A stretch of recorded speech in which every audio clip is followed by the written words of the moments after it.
from WCIA 3 Plus. With your host, Stu Ellis. This is From the Farm. Welcome to our program today. And on this program, I have somebody very special. Got to know him, well, not all that long ago, but he's become a very good friend. His name is Thad Bergschneider. And it's going to mean a lot to some people and maybe not as much to others. But Thad just finished up a year as the president of the National FFA. A good Western Illinois boy, a great University of Illinois student, and somebody who has a lot going for him and will not only now but in the future. And Thad, we welcome you to the program today. But tell me that you've got a great family background, Yep. and that helped you prepare for what was to come. Tell me where you grew up. Tell me about your family. Yep. I grew up one of my parents' 7 kids. So, I mean, an old type family, right? I mean, they don't make them like that anymore, as my dad would say, or as my grandma and grandpa would say. I was the third of the 7. I've got an older brother, Luke, and older sister, Bethany. And then after me, it's Clark, Brindle, Gracia, and Thane. And so grew up with them, grew up on the family farm in Franklin, Illinois, a little bit outside of Franklin. We raised corn, soybeans, cattle. And then growing up, I mean, I got my first animal when I think I was in 3rd grade. I had a bottle calf. And so that was really my introduction to this is yours, this is your project, this is your responsibility. And from then on, I mean, turkeys, chickens, now there's 100 head of sheep out on the farm in the pasture somewhere. So, I mean, the toys and the projects just keep getting larger and bigger and more complicated and more of a burden for mom and dad too. But I mean, I'm really lucky the way that I grew up, and I wouldn't have had it any other way. Franklin, Illinois, all the way. Now, you had they had a lot of kids. They wanted to make sure that you all had a job, and that's why there was a lot on the farm because everybody needed some things to do, and there was plenty to do there, it sounds like. Something like that, you know, and it's not just my immediate family. If you're from Franklin, Illinois, if you're from the area around Franklin, you know that Bergschneider is like Smith. And Bergschneider is a name that you don't hear very often. I think 3 Bergschneider brothers came over from Germany in about the 1880s. I would need to ask my Aunt Linda on that. But it's those 3 Bergschneider brothers who came over. And since then, my grandpa jokes that we're Catholic rabbits. And that means they multiply very, very quickly. Go forth and multiply is the commandment that the Bergschneider family seems to have really taken to heart. And all of a sudden, there are Bergschneiders spread all across Illinois. But your dad, was he a leader in the community, or was he just a good, solid farmer? Yep. So my dad was the first of my Grandma Barb and my Grandpa Joe's kids. And he's the only boy in the family, so he grew up loving to farm, following Grandpa Joe around everywhere. And he joined FFA when he was in high school. And he really found a passion for numbers and agribusiness. So I can't remember if he won section or if he won district, but his favorite CDE was farm management. When he was in FFA, he loved just working through numbers and working through agribusiness. He ended up going to the University of Illinois, so I followed in his footsteps. And then after that, he worked for somewhat of I'd call it an agri-accounting firm with Walter Lynn out of Springfield, if you know Walter. I know Walter. Okay, there we go. And after that, then he struck out on his own, and he started farming again, but he kept this, part financial accounting for farmers gig on the side. And so my path somewhat resembles my father's in some way, especially following him to FFA or really being forced into FFA. But Dad had this love for numbers and farming that really directed his path. And that's, I know there's a little bit about that in your future, and we'll talk about that before the program's over. But as far as you saying you were forced into FFA, it was his idea about this is what you'll do? Yeah, so I mean, I got to my freshman year in high school, and I was a bit of a nerdy kid. No surprise if you hear me talking for very much longer. And if you don't think I'm nerdy yet, we've got about 20, 25 more minutes where I can prove it. My favorite thing to do in junior high was to be a part of the Franklin High School chess team, or Franklin Junior High chess team. I got lucky enough, we had a teacher in Franklin, Greg Moses, and when I was, I think in first grade, he came into our classroom and he's looking at these 21st graders and he said, "How many of you want to kill things?" And all the boys in the class go, "Yeah." And so he teaches us how to play chess. And all of a sudden we fall in love with it. And we end up doing really well. These small town kids from Franklin end up getting second in state as a chess team in the state of Illinois against all of these large Chicago junior high teams. And that love of chess and of academics and of math seemed to really be my direction. And so all of a sudden I get to being a freshman in high school and I'm focused on what dual credit classes I can take and making sure I have Spanish for college. And I get to looking at the options of enrolling in ag class and an FFA. And I tell my dad, I work up the courage to tell him, I don't think I want to join. I don't think I want to do it. I don't want to follow in your footsteps or in Luke or in Bethany's footsteps. I don't want to be like everybody else in my family, right? And he just said, "Too bad." And that was that.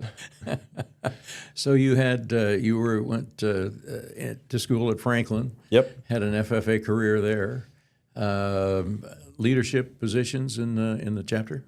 Yep. So I think it would have been my sophomore year that I took my first leadership position. I served as a chaplain, a treasurer, a vice president, and a president at the Franklin FFA chapter. So throughout the years, just taking up these different leadership positions. And Progressed I guess that through the chairs. Yeah. Yep, progressed through the chairs. And actually that would have started my freshman year, I believe.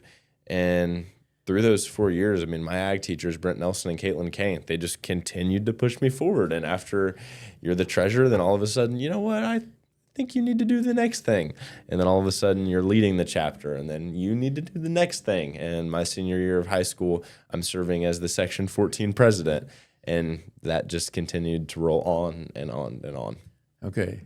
At that point, you were being pushed. At that point, did you have desire to move forward then? I definitely had desire. I mean, if I was too stubborn, I would have just told them no, right? Actually, I don't know if I would have been able to tell them no or if they would have taken no as an answer. But I would say I had just had some desire to keep doing what I enjoyed and what I love. And what I have really found was as I continued to take leadership positions and I continued to work on these teams of people, and I continued to meet people from now, not just around my chapter, around my section, but from around the state, I really, really enjoyed it. And then all of a sudden, once I get to that step, I say, oh, I could meet more people from across the country. And then you go to a state officer summit as I was the Illinois FFA president, and you go, I wonder if national office has some potential. And so I'd say it was the love of what I was doing that made me say yes to the potential of continuing to do it again. It was the love of people, of other people like yourself. Yep. The love of a challenge, the love of teamwork then apparently. Yeah. And as we've talked about my family, I mean, teamwork starts early when you're from a family of 7, right? I mean, I think when you grow up in a family that large, a lot of the lessons about teamwork are very inherent in your early life. There is no life or no day or no meal without sharing and without getting along. Otherwise, life is very, very difficult. That's right. And as after being section president, you became state president. Yep. And that was probably pretty enjoyable. I think I look back on that, and national office was a fantastic experience, and we'll talk about it at some point. Yeah, we will. But I think state office was really my foot in the door, and the experience that opened up my eyes to a nation and a state full of agriculture and opportunities that I didn't know was possible. And even if I hadn't done national office, I think state office was really the most important experience in shaping who I was. just Illinois FFA is a fantastic system, and I could continue to rave about them on here. Right. But when you have people like Mindy Bunselmeyer and John Edgar and all these staff members who come together to create this experience, and all these supporters and alumni from across the state, I mean, you're lucky, like we've talked about earlier. That's right. And we'll talk a lot more about that when we come back. Don't go away. We're going to find out about Thad becoming national president here in just a moment.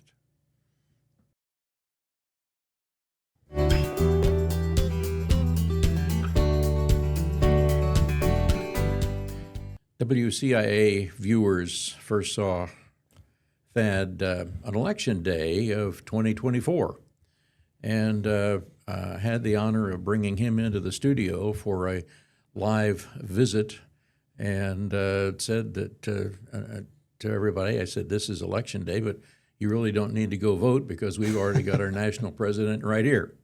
And that's how we introduced Thad as the national president of FFA. And you had just come home from the National FFA Convention where you had been elected. And what was that like in that election? That was something that you probably never thought you'd hear your name called, and then all of a sudden it was there. Boom. Yeah, I mean, I was standing there and you're arm in arm with all the candidates, and there's 6 positions that they're listing off, and they go from the state of Ohio, and then it's Luke Jennings right before me, and you have 1 position left. There's still 30 odd people standing there waiting to see if their name is called. And so at that point I was thinking, the walk to the parking garage is going to take about 5 minutes, and I was planning my trip home when they said my name. But like you said, euphoric. No experience like it. I can't imagine, and not too many people could. But that launched you on a year of service to the National FFA. And what was included in that year of service? Yeah, I mean, I'd say the easiest way to describe it and to summarize a year full of service traveling the country and actually getting to go out of the country for the first time is to say that I met some incredible people in, I think, the world's best industry. Right, and we'll both stand by that, me and you, Stu, that we think ag people are the best people and we enjoy being around them. Maybe a little bit biased, but within the ag industry, I got to meet a whole slew of people. And outside the ag industry, I got to meet people who just genuinely support FFA because they recognize how important it is to shaping young people in this country. And an example of the people that I got to meet is at one point in, it might have been October or maybe a little bit before, I ended up sitting shotgun and Trace Adkins side by side. Okay. Trace Adkins, the country music star, driving us around his property, and I'm sitting shotgun getting to ask him questions and talking about his music career. And as I was sitting there, I just had to keep pinching myself because I was thinking, how did I get here? How do I get to meet him and to spend 10 minutes learning about his story and his FFA experience? He was a chapter president in Louisiana when he was in high school. And it's just a small example of the type of people who have FFA experience. You have had probably a lot of introductions to corporate executives. Yes, I did. One of them in specific, Jeff Simmons from Elanco, not only a great leader for Elanco, the company, but I think a great man, a great Christian, and a former FFA member. So again, possibly a little bit biased. He spoke to us, our National FFA officer team, after we'd finished National Convention, and we were doing our debrief. And so in the debrief, you have about a week back in Indianapolis after National Convention where you process the year, you pack up your apartment, you get ready to leave the FFA National Officer experience and to go home before starting college again in the spring. During that hour that Jeff spoke with our team, he brought up what he calls a PSOP, which are personal standard operating procedures, which sounds relatively complicated. For him, it is pretty complicated, and there's plenty of rules there, but at its simplest, and for me now in my life, it is a system of habits and of rules that you try to live your life by. And Jeff really set that groundwork for me. And so I have a lot to thank him for when it comes to giving me the push and the shove to shape my life in a different way after national office, he gave me these pointers on what I could do and what the opportunities were. You had the opportunity to meet with a lot of other FFA members, state presidents, chapter presidents, non-presidents who said, hey, can we have your autograph or something like that? And that probably is great because they want to be like you, and they were happy to meet you, and you were probably happy to meet them as well. Well, my favorite part about it is I still get to talk to him. And just yesterday, I was texting the North Carolina state president, Jasmine Leone, and we really hit it off when I went to North Carolina's FFA camp, White Lake, and we would actually both get up together with a few other people every morning, and we'd go out and we'd watch the sunrise. And we had this shared love for nature, for appreciating the moments, and funny enough, now she went to, I think it was Chile, on a study abroad trip. I went to Yosemite and Sequoia for a spring break trip, hiking out there. And so whenever we go to a neat place like that, we're sharing these photos of sunrises and nature and waterfalls.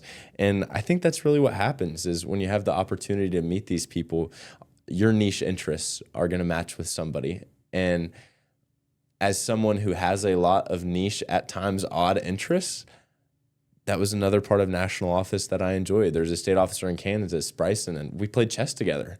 And we played chess together for the 2 or 3 nights while I was there when we'd come back home from chapter visits. And I mentioned chess in my RA, and he understood it more than Wes. When I say RA, I mean retiring address. And he understood that reference more than anybody else did. And so, it's Bryson and Jasmine and these different connections that I now get to, as a washed up past national officer, still talk to and enjoy these people. You had an opportunity to travel abroad. I did. I got to go to Japan for about 10 days, and I also went to Singapore for about 5 to 7 days to visit my girlfriend, Amber, who was studying abroad there. And I think everyone's first international experience is going to be an epiphany in some sense, and mine definitely lived up to that. And what was the most memorable thing there? Give me a 30-second flavor of your national trip. Okay. International trip. Okay, Stu. So you are on an island in Japan, and all of a sudden the clouds open and it's snowing all around you. You're walking on the side of this mountain, and you get to a field, and out walks this 85-year-old, 90-year-old farmer. Barely speaks any English, but he shakes your hand and he shows you over to a field where there's radishes that are about the size of your outstretched arms, 40 to 50 pounds. Wow. There's your 30-second flavor. We'll explore that when we have some more time. We're talking with Thad Bergschneider, the immediate past president of the National FFA. We've got more time with him, and I hope you share some of your time with us. Stay with us.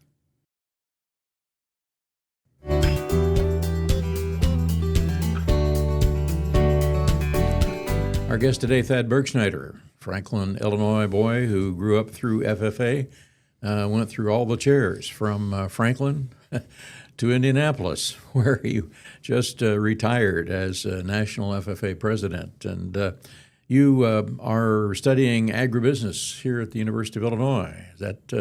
Is that still correct? Agricultural economics and a concentration in finance and agribusiness. You're spot on, Stu. All right. What do you want to do with that education that you're halfway through? Yep. I'd say right now I'm still pulling on a few threads of interest that really started in national office and that I've got to continue today. And an example is I was on a corporate visit with Bunge.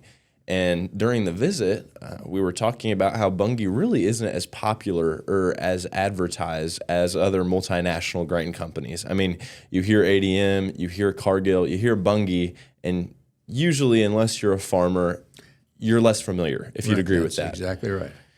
The reason for that, I don't know if you know this, Stu, is one of the Bunge heirs, quote unquote, of the family, was actually kidnapped in Argentina for the largest corporate ransom in history to that time. After that corporate kidnapping, they decided that they needed to pull back a little bit to continue to be a little bit more secret, a little bit more closed door, just to avoid any trouble that they might run into again. They told us that story during the visit, and I went, really? I mean, I was floored. Had no idea that that had happened to a company that's now in St. Louis that I'm familiar with. It was neat to know that backstory. Well, now I get to the University of Illinois, and with Professor Jonathan Koppes, I'm just starting to dive into a little bit of research around the grain multinational companies, and I'm reading books like Merchants of Grain and Bunge, ADM, Cargill, Lewis Dreyfus. It's all coming up again, and I get to just continue to pull that thread that I just started to during national office. So I know you don't want to go someplace and be kidnapped. I'd prefer not. FFA, I'm not sure whether it has enough money to pull you back. I don't think they're paying that ransom, Stu. But when you go out on the corporate trail and are leading a company someplace, what kind of a company would it be? When I'm leading a company someplace? Yes. I don't know about that, Stu. Well, we all do. Now, what sort of work would you like to get into when you graduate? Yep. I'd say I'm starting out this summer. I'm going to be working as an intern with John Deere. I'll be in Johnston, Iowa, and I'm working on their new 8RX high horsepower tractor portfolio. Okay. So that's going to be my first project, and my first step is working on that tractor rollout. I'm really excited for it. But post-graduation, I think what I'm really looking for is a company that I believe in their values. I believe that they have integrity, and I believe that they're offering high-value services to farmers and consumers across the globe. Right now, there's a handful of companies that fit that bill, and I think we'll narrow that down just based on what I do for graduate school, if I get a master's degree, if I get an MBA, where I really want to be located. But the core requirement for me is almost a Buffett-esque, just 1, 2, 3. I want a company that has that integrity. I want a company that is creating that value for farmers and consumers. And then I'd put a third thing in there, doing it with people I really enjoy and love. Sure. Now, you have spent a year with National FFA. You've learned a lot. You've been here, you've been there, you've done a lot. Yep. What have you learned from FFA that you want to take to your future? The kind of leadership skills that you already have, leadership skills that you learned in the past year. That's something a lot of companies would like to have. And what will they judge you on as they hire you? Yep. This is not going to be the answer you expect, Stu. But I think a leadership lesson that I'm taking from my year in FFA is the awareness that there are many people who are smarter than you. and I mean that. When you travel around, you get to meet FFA members who have niche expertise in many things that you will never come close to understanding. And I mean creating new semiconductors for agrosolar. I mean, dairy science and the origin and breeding of Guernsey cows. I'm never going to reach the level of expertise in animal science and in ag engineering that many of these people that I've met have. And I think one of the most important characters in a leader is the ability to know your circle of competence and to never, ever step outside of it. And that means trusting the people who know a lot more than you do. And if you do that well and you learn how to trust the people who do know more than you do and who can make better decisions than you can, and to trust them to do their job in the right circumstance, I think that's really the leadership lesson that I'll be able to provide. And I think a lot of corporate CEOs, when they hire some folks who are into their vice presidential management ranks and manager here and manager there, they're looking for that same thing. So you're already looking for what kind of people that you want surrounding you when you get there. I'm trying to learn how. And I think a step in that is, as long as it goes okay, there's a chance that my dad and I will be headed to the Berkshire Hathaway shareholder meeting that's happening. I think it'll be May 1st will be the actual shareholder meeting and the questions. And that's another learning opportunity to learn how great people structure great companies. And Buffett is the shining star in doing that. And we have been talking to a shining star here for the last half hour. We hope you have certainly enjoyed and benefited from our program today and meeting Thad Bergschneider. And we appreciate his contributions and his effort here. I'm Stu Ellis. Thanks for watching.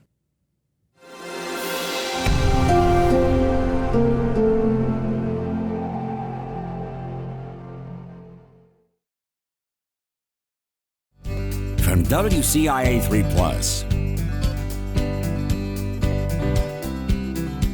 with your host, Stu Ellis. This is From the Farm. Welcome to you. And we have a program today that's going to be not only fun, but we're going to learn a lot. And who's going to learn more than anything else? Well, that's going to be me. Because many of you who are watching may already have surpassed where I am in the world of artificial intelligence. But we're going to talk about AI on the farm, how to use it, what it is. Well, that's how we're going to start out. And we're going to do that with Dr. Vikram Adve. And Dr. Adve is the founder and CEO of an organization called Aganswers AI. Not .com, not .org, but .ai, as in artificial intelligence. And we certainly hope that you will absorb a few things today that will help you make decisions on the farm. That's what our conversation is going to be about. And we welcome you, sir. It's an honor to have you in the studio. Thank you for having me. It is my honor to be interviewed. I know about you for a very long time, and I really appreciate being here. I really got a chance to meet Dr. Adve about a month or so ago, and had a conversation with him that turned out to be one question. The first question in an interview lasted about 20 minutes in his answer, and I learned a lot. And then he had to go to make a speech. So this is a program that will have a lot of information in for a lot of folks, and could be very helpful as you may start thinking about using artificial intelligence in helping a farming operation. And Dr. Adve, first of all, tell me what Aganswers.ai happens to be. Aganswers AI is a startup. It's a small company that we have just created that came out of some research that we're doing at the University of Illinois on how AI, and in particular modern AI capabilities like large language models, can benefit agriculture broadly. So the research project goes across a wide range of topics, but there are a lot of what we think of as low-hanging fruit, challenges today in managing a farm, in making decisions on a farm. All of the complexity and overhead and paperwork and reporting and keeping track of tasks and communicating with your workers or the team, all of these things have a lot of complexity because of the amount of data, the amount of information, and also the tools that need to be used on the farm.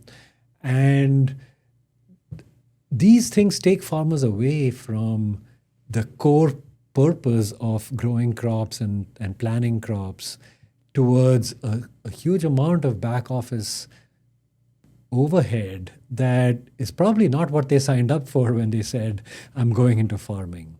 And the interesting thing about these AI models is that they are remarkably good at automating a lot of that paperwork, because fundamentally at the end of the day, this is all text generation or text communication. And so Aganswers is broadly doing two things. We are aiming to automate a lot of the workflows on the farm that farmers have to do every day and every month and every year, which basically reduces the drudgery and overhead, but also reduces some of their costs, their cost overheads because of the amount of time and effort that it takes to do these actions and the planning and other things. And then the second thing we're doing is building decision services using AI models that can improve profitability on the farm. And these decision services will help farmers get better pricing for their grain or whatever crop they're growing. It will help them improve or reduce input usage like chemicals on growing crops. It will help them really plan and optimize a lot of the activities. Like, for example, if they have to do some kind of crop protection effort to deal with pests or weeds, but there are economic factors as well as biological factors that have to be considered. You can, with AI, because of the amount of data and the different sources of data, AI is very effective at dealing with all of those different kinds of data and information and coming out with a optimal decision or recommendation which the farmer can choose, understand, and then follow through on. And so it's workflows, automating workflows, and optimizing profitability. My mom was my dad's accountant on the farm. Absolutely. He met her when he had his taxes done, and she decided he was a wealthy farmer. Well, this is back in the early 1950s. And he brought her home, and she took care of all the accounting on the farm. You need an And accountant. if he had AI back then, why, may not have needed her. Yeah, I think it's absolutely right. I think that there is a lot of back office paperwork and people. So, the people that you really need are the farm workers that are helping in the fields. That is not going to go away. If anything, there's a huge shortage of those, right? But there's also all of the paperwork and all of the consultants and financial people and marketing people and other people that are trying to make farmers' lives easier, trying to streamline or get them better results. And that work is not fundamentally crops or livestock, that's overhead. And we are really helping to reduce that overhead dramatically. This may be an opportunity. Well, farmers like to be in the cab, whether it's a combine or a tractor. That's one of their favorite. That's their favorite office. Yes. But they can do that during the day when the sun shines, and so when they get home, they can flip a few switches on your computer programs and let AI do the work and make the decisions, and they don't have to spend a whole lot of office time when they get home after a long day. Almost. So I think you captured it very well. They can ask the AI to help them make the decisions. But the important piece is that they make the final decision. So the AI is only giving them recommendations, information, organizing the information, explaining the reasoning behind the decisions or the reasoning behind the recommendations, and leaving it to them to make the final choices. And occasionally asking for guidance if there are options that need to be explored. And so it's an interactive process. The farmer, there's a person in charge that has control over what actually happens. The purpose of the AI is to allow them to make those decisions more easily by using a vast amount of data, because there's all the paper records and all the files and all the other data they may have collected on the farm, like soil reports and yield reports from previous years and input records, pricing, and all that other information, weather information, of course. But there's also a lot of public domain information that you can collect, which is, there's no human way to go about and do it today because it would take an enormous amount of time. AI is incredibly fast at collecting, finding the information, finding the relevant information, and then using it to make decisions. And so that's really the goal here, is to make it easier for them to make decisions with a lot more data and then leave it to them to decide how to finally actually act on the decisions, or to ask for more information, ask for changes, come up with a revised plan of some kind, and then follow through. So you iterate with the person who's using the app. So the system would take in information that you've gotten from the grain elevator of how many bushels you have delivered. It will know what the prices are, and make some. If you ask when should I sell grain, why it may give you some ideas, and it will. Overnight, you may think, well, I'll call the elevator manager tomorrow and make some sales. Overnight, it saw that we had just invaded Iran, and suddenly everything had changed. Mm-hmm. And the next morning, you check into your system, and it says, whoops, we have some changes and recommendations that are different than what we had last night. That's right. That's the kind of event, you hope it happens very rarely, but that's the kind of event that you might have to respond to. More generally, there's a real imbalance in kind of the negotiating power farmers have when they're selling their product, because they are selling to professionals, whether it's a grain elevator or a food company or a wholesale purchaser. They are professionals who spend all day looking at market prices and market information and keeping track of what price to buy at. Farmers have a day job. And for them to be monitoring prices all the time is not exactly what they wanted to do. I work closely with, one of my co-founders is a farmer named Andrew Nelson in Washington State. He farms 7,500 acres. He's a fifth-generation farmer. And he says he monitors his grain elevator prices like 5-10 times a day every chance he gets, which is a huge pain. So in fact, we now have in our app automatic monitoring of all the prices that he's interested in. We can notify him when the prices move to a certain extent. And we're working on a more sophisticated AI model that will, we hope, level the playing field between the farmer and the purchaser. Not just the local elevators may not have the resources to go build AI models or something like that, right? But if you look at a big food company like ADM or Cargill or LDC and others, they have the resources to really go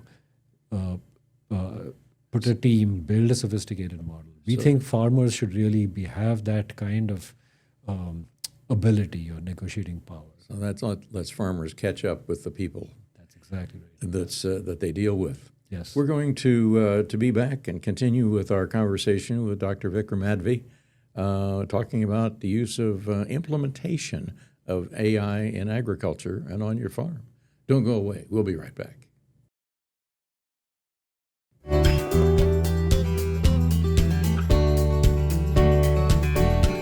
Welcome back to you. We are talking about the implementation of AI on your farm and how you can use artificial intelligence to make decisions, important decisions, agronomic decisions, marketing decisions, financial management decisions, everything that you probably make a decision about, almost everything, you can probably use AI for. And our guest today is Dr. Vikram Adve, the founder and CEO of Aganswers AI. And you have, we were talking about a lot of things, opening a lot of doors, and something that caught my attention that I wanted to follow up on. If we were seeing, if a farmer was thinking about it, are there needs for some sort of crop protection that I have to apply if I've got, if I've called my applicator, my commercial applicator, and said, hey, I need something, there's an opportunity here for the AI to find out really how fast tar spot is coming in to hit my corn crop. And that may be something that you hadn't expected, but it certainly could benefit something like that because it will know how fast tar spot is heading toward the county that you're in. Yes, and so it requires some information gathering to be able to make that kind of determination. Today, farmers can go to chatbots like Gemini or ChatGPT or Claude and ask questions about many agronomic topics, including tar spot or many other topics, in fact. And these models, these chatbots, are remarkably good, especially in the last, I would say, year and a half or 2 years. They have become extremely good at answering questions that you can get from public information sources, which they have access to. And so if you go to one of these and ask a question about your farm or about a practice or about a pest or disease, you will get very, very good quality answers. And it's something that you can check with your local retailer or agronomist to confirm, but as a way to narrow down your options and may get ideas on what to pursue. I think these are very capable models today. Okay, and those are Gemini, you indicated. And Gemini, ChatGPT, Claude. Okay. These are the 3 strongest ones. I think these are probably the ones that I would recommend. All right, and to use those to find out information. Exactly. Okay, and information that you would then feed into what? Would Any question that you have during your working day, and it's literally anything under the sun. It's remarkable how broad their knowledge is because they're basically being pre-trained on essentially all public information that's available on the internet, text, images, and weather data, and all kinds of other data. And so you can ask them about a disease, you can ask them about prices, you can ask them about baseball scores, you can ask them about essentially anything that can be answered through public knowledge. And they will give you a fairly informative answer. You can ask for more details, so you can make it an interactive conversation. You can even ask them about themselves. So you can say, how can you help me, you being the chatbot, how can you help me make a decision on how much fertilizer to use on my field? And it will tell you what information it needs from you to provide that kind of information. Okay, So it's really like talking to a consultant or an expert. So you can really use them to find out what you should know, and even how to answer or how to ask a question. Then. How to ask a question? Yes, exactly. I mean, think of it as a way to kind of not only to actually ask questions about the work, but also to ask questions about getting training to how to ask questions about the work. So you get the tutorial on how to use them from them because they understand the capabilities of these models, just like they understand farming. Okay. Public domain information about farming. What they lack is is farm-specific details. So they will not have your planting records or your local, I don't know, all kinds of data that you have on your farm, like your soil reports and other things. So they won't have access to that kind of stuff. You can upload a few files and ask more detailed information, but that's tedious, but you can do that. So you can actually upload some of your data and ask them questions about that. And they will be able to do that because they're extremely good at dealing with all kinds of different data, whether it's an Excel spreadsheet or a PDF, all kinds of things. So if I wanted to use Claude, say, for instance, about a recommendation on selling corn, how would you suggest that I ask the questions? Well, presumably you have either a local, like a couple of elevators that you sell to, or a different purchaser. I think you start just by going to Claude.com and saying how much corn you have and how much you'd like to sell, and ask for prices from those elevators. Now, if those elevators publish their prices online, then it will be able to find them. Right. And it will be able to tell you things like the cash price and basis and futures and all of that, if that's been published. and then it will be able to give you options on how much to sell, maybe what contract options are available, whether it's hedge to arrive or just a cash basis or whatever. That's the extent to which you can probably get answers from them today. But you'd have to provide them some of this information proactively, like where do you want to sell, how much you have. There are other factors like how much time and diesel does it cost to truck the grain from your farm to the elevator, and when to do it. So there are factors like that. But just ask the question that you want an answer to, and then if it isn't sufficient, then follow up. Okay. And provide a little more information if needed. So if you didn't get the answer you were looking for, maybe it was the way that you asked the question then. Maybe it was we asked the question. Maybe it was that there was some additional information that was missing, and the tool needs that. Yeah. Okay. We've got a lot more questions for Dr. Adve, and he's our guest today on our program about using artificial intelligence in making farm decisions. And we'll be right back with more right after this. Don't go away.